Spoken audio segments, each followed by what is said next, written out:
50 Cent has seemingly just come out and made one of the biggest reveals ever in hip-hop history. As Diddy's trial progresses in real time, he's claimed that Diddy killed Tupac and ended the decades-long mystery. The most intriguing thing is that Diddy really hated Tupac, but always denied having a hand in his death. Now, that doesn't seem to... Saw Suge in the back of the House of Blues. Tupac was alive at the time. Tupac was in a white drop-top Rolls Royce. Suge was in a red one.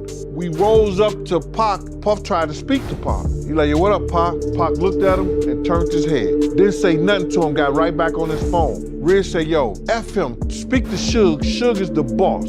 Puff said something to Suge, said, yo, what up, Suge? He said, what's up? He said, yo, you think we got any problems out here? Suge said, I don't know no problems that y'all have. You think we good out here? He said, you should be.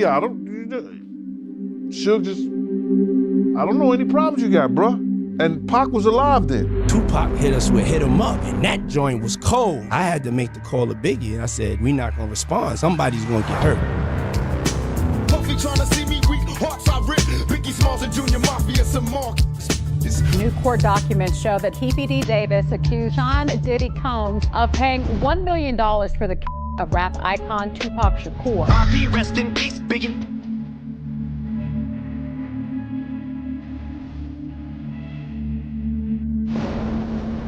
Now, there is a very good chance that the feds open an investigation into Tupac, because during this week's trial, things got intense when 50 Cent's name popped up during witness testimony.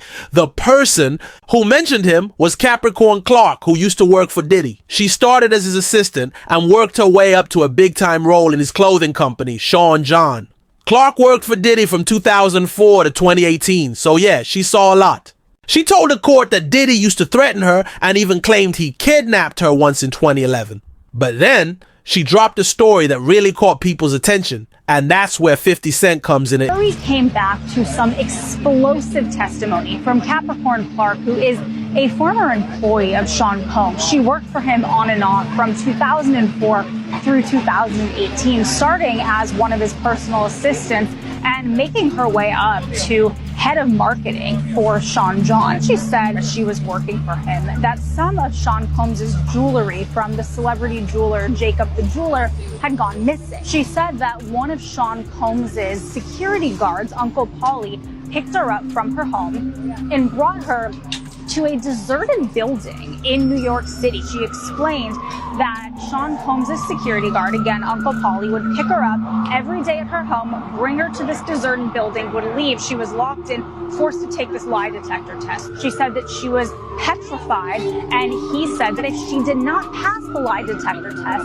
that they were going to throw her into the East River. She also said that as a personal assistant, she was paid $65,000, and she said that she was sleeping 2 to 4 hours a night, that she was working around the clock, and that she spoke to HR. She said that the HR representative told Sean Combs in front of her, Capricorn Clark is due $80,000 for her overtime over the course of 3 months. She said that Sean Combs ripped up the paperwork from HR and that she was never paid. You guys may remember from last week that the rapper Kid Cudi testified that Sean Combs showed up to his home and wanted to talk to him because he was dating Cassie at the time. Kid Cudi also said that his car was blown up, which he believed to be from Sean Combs. Well, Capricorn Clark was there that day when Sean Combs allegedly broke into his home. Capricorn Clark said that Sean Combs showed up at her home with a gun, kidnapped her, forced her to go into the car with the gun on his lap, and they went to Kid Cudi's house and broke in. That is when Capricorn Clark called Cassie Ventura, who was with Kid Cudi, informed him that he was in his house. So now we're getting not only threats, not only alleged acts of violence with that gun, but also corroboration of Cassie Ventura's testimony and Kid Cudi's testimony. Now, after that incident, Capricorn Clark testified that she spoke to Harp Pierre, who was the head of Bad Boy Records. She told him that Sean Combs kidnapped a gun, broke into Kid Cudi's house, said he wanted to kill Kid Cudi and beat Cassie Ventura all in one day. Then, a few months after, she was actually terminated from that job. For working for Diddy. Clark worked at Death Row Records. Yes, that Death Row. The one run by Suge Knight, Diddy's longtime enemy. She knew Suge because her friend had a baby with him. When Diddy found out, she says he freaked out. One night, Diddy and his security allegedly took her to Central Park after dark and told her something chilling. Said actually on the first day of the job, she was taken to Central Park. And you might think, oh, we're going to go to Central Park. It's going to be great. But that's not really how she described her first day on the job.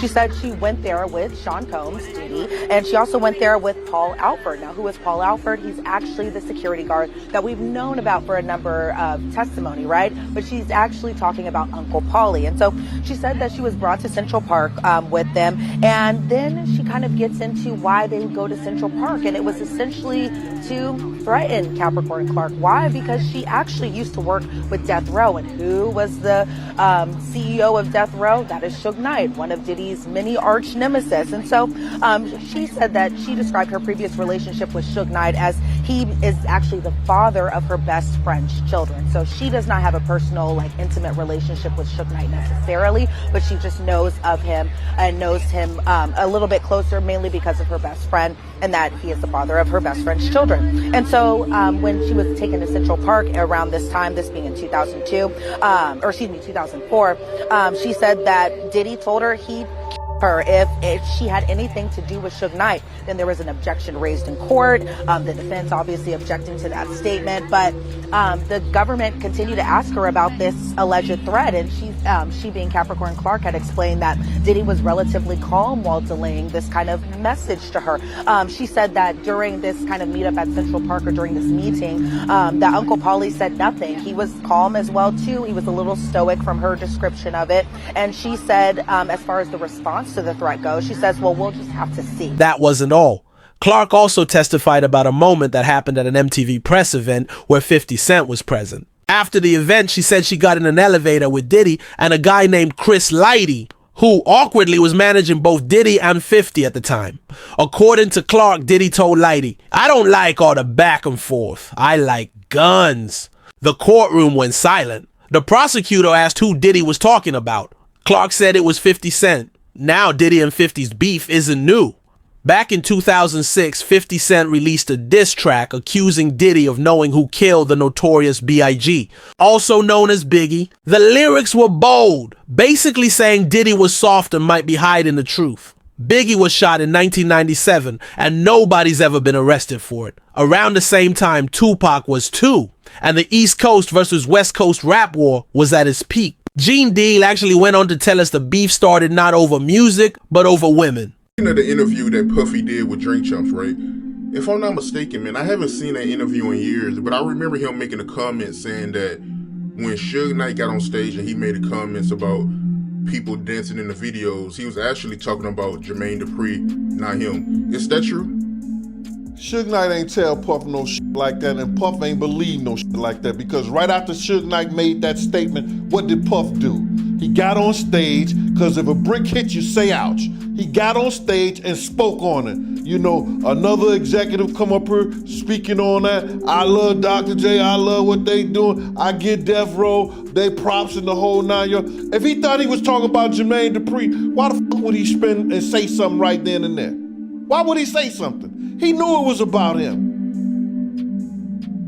That's why he got on stage and said what he said, bro. Didn't he say that right after what Suge Knight said? He got at the Source Awards and said what he said with Faith up there. Yeah, you right, man. That's a good point, man. After Suge Knight did say what he said on stage, Puffy, he did get on stage and he did address it, So it was all bullshit. Oh, see, everything get changed years later. Everybody wanna write their exit or write their entrance the way they wanna write it and not tell the truth. Tell the truth so these young kids can understand, so these young kids can not make the same mistakes that you made. But they're not gonna do that, because everybody wanna be bigger than what they are. So you have some people that say that Tupac, he was the one behind the beef between Death Row and Bad Boy. And you got some people that say that, you know, the beef between Death Row and Bad Boy started when Big J got killed. But from your point of view, when did the tension and beef start between Death Row and Bad Boy? All the tension started between Puff and Suge Knight. You understand? All the tension came from Puff and Suge Knight. Suge wanted Puff to have Big them do a show. Puff wanted to get paid for Big doing the show. But Sugar did a whole lot of free for Puff at one time. Because when Puff used to come out to California, before he could afford security, before he could afford it, Suge used to look out for the cat. You understand what I'm saying? So now it became Nate bullshit. Then when Suge bought Misa out there, you understand? When Suge bought Misa out there and talk about what the East Coast won't take care of, the West Coast will, then Jake, you know, Jake being killed by Jason, you understand? And they making that bull up like Bad Boy had something to do with it. All that was over